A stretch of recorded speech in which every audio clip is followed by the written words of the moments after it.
شہر بیدر کا ذکر قدیم ہندو ادبیات جیسے مالوی کا اگنی مترا، مہابھارت اور ہری ومسا وغیرہ میں آیا ہے۔ بیدر ریاست کرناٹک کے شمال مشرق میں واقع ہے۔ یہ شہر حیدرآباد سے 136 کلومیٹر اور بنگلور سے 669 کلومیٹر کے فاصلے پر ہے۔ جغرافیائی نقطہ نگاہ سے یہ ایک پٹھاری علاقہ ہے۔ سمندری سطح سے یہ 2200 فٹ کی اونچائی پر ہے۔ تاریخ کے سنہرے دور بتاتے ہیں کہ پہلے یہ شہر بہمنی سلطنت کی راجدھانی تھا اور بعد میں یہ برید شاہی سلطنت کی بھی راجدھانی کے طور پر رہا۔ ظاہر ہے اس کی وجہ سے پورا شہر تاریخی اہمیت کا حامل ہے۔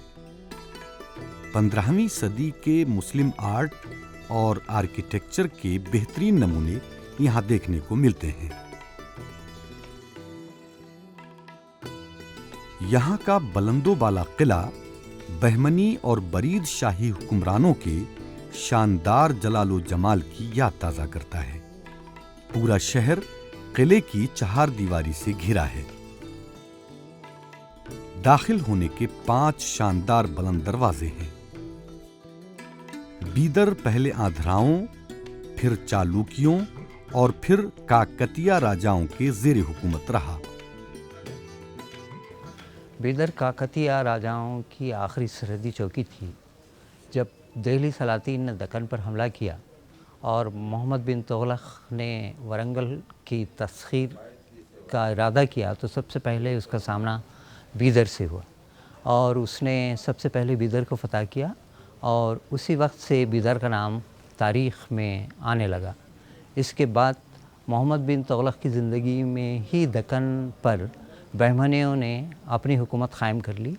انہوں نے سب سے پہلے گلبرگہ کو اپنا صدر مقام بنایا تھا، لیکن ان کے چھٹے جانشین احمد شاہ ولی بہمنی نے بیدر کی آب و ہوا سے متاثر ہو کر اور یہاں کی جو دفاعی پوزیشن ہے اس کو مد نظر رکھتے ہوئے اس نے بیدر کو اپنا پائے تخت بنایا۔ 1629 عیسوی میں بیدر بیجاپور کی سلطنت میں شامل ہوا۔ 1665 عیسوی میں بیدر مغل سلطنت کا حصہ بن گیا اور 1724 عیسوی تک یہاں دہلی کی طرف سے گورنر مقرر ہوتے رہے۔ مغلیہ دور میں شہر کے دروازوں اور قلعے کی بڑے پیمانے پر مرمت ہوئی۔ اپنے برجوں، مہیب توپوں، نیز کوٹھوں کی وجہ سے یہ دور وسطی کے یورپی قلعوں کی طرح نظر آتا ہے۔ بیدر کی شان و شوکت در حقیقت بہمنی سلطنت کے زوال کے ساتھ ہی رخصت ہو گئی۔ پورا شہر مضبوط دیواروں سے گھرا ہوا ہے اور اسی کے ساتھ ساتھ ایک گہری خندق ہے جس کی گہرائی 50 فٹ ہے۔ مسجد 16 ستون بیدر کی سب سے قدیم مسجد ہے۔ اورنگزیب نے جب بیدر فتح کیا تو اسی مسجد میں شاہ جہاں کے نام پر خطبہ پڑھا گیا۔ اور 1428 عیسوی میں یہاں جو سب سے پہلی قلعے کی بنیاد پڑی تو اس میں مسجد 16 ستون کا نام آتا ہے۔ اسے شہزادہ محمد جو اس کا جانشین تھا اس کی نگرانی میں شروع کیا گیا اور اس کی تعمیر کے اختتام پر وہ محلات تعمیر ہوئے جو آج کھنڈر کی شکل میں بیدر کے قلعے میں موجود ہیں۔ عبادت گاہ چھت مربعی حلقوں میں منقسم ہے اور اس کے اوپر چھوٹی چھوٹی گنبدوں کا سلسلہ ہے۔ نیچے سے یہ نظر نہیں آتے۔ ترکش محل میں تعمیر اور اضافے کی وجہ سے نیم تاریکی سی پھیل جاتی ہے۔ اس کو دور کرنے کے لیے 5 گنبدوں میں روشن دان بنائے گئے ہیں۔ یہ دہلی کے زچہ بچہ کے گنبدوں سے مشابہ ہے۔ اس کا دلکش حصہ بیچ کا ہال ہے جو مربعی ہے۔ اس کا ہر ضلع 38 فٹ ہے۔ یہ چاروں طرف سے کمانوں سے بھرا ہوا ہے اور باقی سطح سے 1 फीट बुलंद है। मुख्तलिफ़ बादशाहों ने अपने अपने ज़माने में या मुख्तलिफ़ महलात तामीर किए, जिनमें मस्जिद 16 सतून से लगी हुई तरकश महल और उसके पीछे गगन महल हैं, और इसके बाजू में वो तोशक खाना जिसे कहा जाता था वो बना हुआ है। और बाद में जब बीजापुर के गवर्नरों का यहाँ पर कब्ज़ा हुआ और उन्होंने यहाँ हुकूमत की, तो इसी महल को उन्होंने अपना रिहायशी मुकाम बनाया। उन्हीं कमानों के ऊपर छत पर एक निहायत अजीमुशान गुंबद बनाया गया है, जो यूरोप के गोत तर्ज की है। 16 कमाने हैं जिनकी बुलंदी 20 फीट और अर्ज 114 फीट है। चौड़ाई में 5 सुतून पूरे हॉल को 95 हलकों में तकसीम करते हैं। ये हिंदुस्तान की बड़ी मस्जिदों में से है, मगर मांडो, गुलबर्गा और बीजापुर की मस्जिदों के मुकाबले में दबी दबी नजर आती है। यूं तो हजारों ज़ायरीन मुल्क व बैरूनी मुल्क से इसे देखने आते हैं, यानी ये मस्जिद अब गैर आबाद है।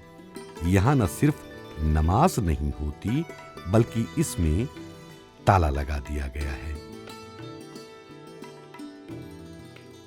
ताकि इसके अंदर की इमारत को हर तरह के नुकसान से बचाया जा सके।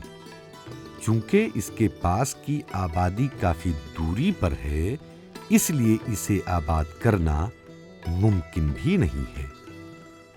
महकमे आसार कदीमा ने इसे अपने मातहत में लेकर इसे काफी खुशनुमा बना दिया है।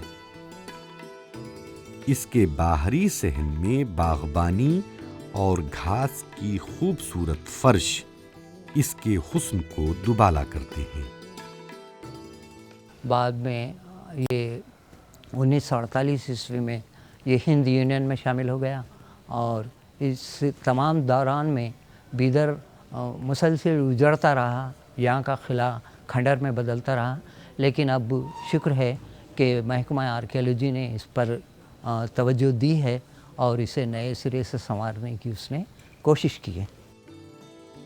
इसकी तामीर में खास बात यह है कि इसमें कोई मीनार नहीं है, अलबत्ता गुंबद इन सब की कमी को पूरा कर देता है। इस मस्जिद का नाम मस्जिद 16 सुतून इसके बाहरी हिस्से से जाहिर है। बाहर से ही 16 सुतून दिखाई पड़ते हैं।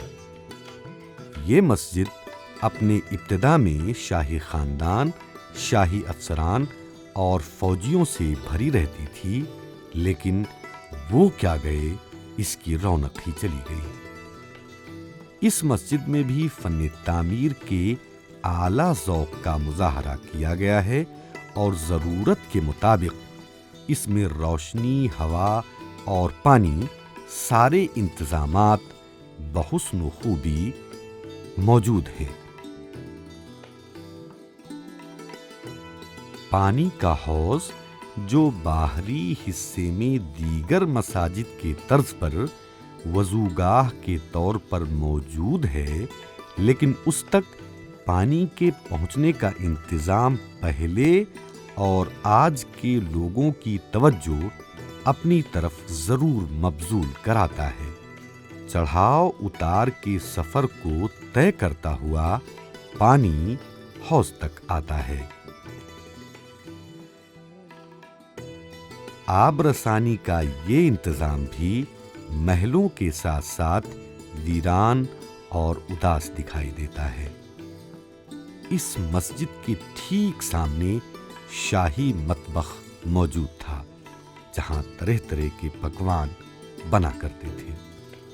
यहाँ के महल और दरो दीवार बादशाह के बदलने के साथ ही इस्तेमाल के एतबार से भी बदलते रहे। इस मस्जिद में एक कतबा लगा हुआ है, जिस पर तारीख़ तामीर और बनवाने वाले का नाम कंधा है।